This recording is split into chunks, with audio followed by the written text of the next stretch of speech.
Tofu வச்சு ஒரு சூப்பரான மினி பராத்தா பண்ணலாமா? டோஃபு மேக்கிங் வீடியோ லிங்க் டிஸ்கிரிப்ஷனில் கொடுக்குறேன், செக் பண்ணி பாருங்கள். பராத்தா பண்ணுறதுக்கு ஒரு பேனில் 2 டேபிள் ஸ்பூன் தேங்காய் எண்ணெய் ஆட் பண்ணி பொடியாக நறுக்குன இஞ்சி பூண்டு பச்சை மிளகாய் சேர்த்து 1 நிமிஷம் ஃப்ரை பண்ணிக்கலாம். இது கூட பொடியாக நறுக்குன ஒரு பெரிய வெங்காயத்தை கண்ணாடி பதம் வர வரைக்கும் 2 நிமிஷம் ஃப்ரை பண்ணிக்கலாம். இது கூட டோஃபுவை நல்லா உதுத்து விட்டு அதையும் சேர்த்து நல்லா ஃப்ரை பண்ணிக்கோங்க. வேக வச்சு மசிச்சு 2 உருளைக்கிழங்கு சேர்த்துக்கலாம்.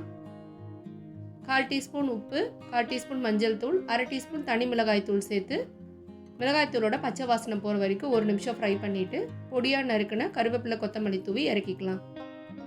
சப்பாத்தி மாவை கொஞ்சம் திக்காக திரட்டி எடுத்து இதில் ரெடி பண்ணி வச்சுருக்க ஸ்டஃபிங்கை சேர்த்து நல்லா ரோல் பண்ணிக்கலாம்.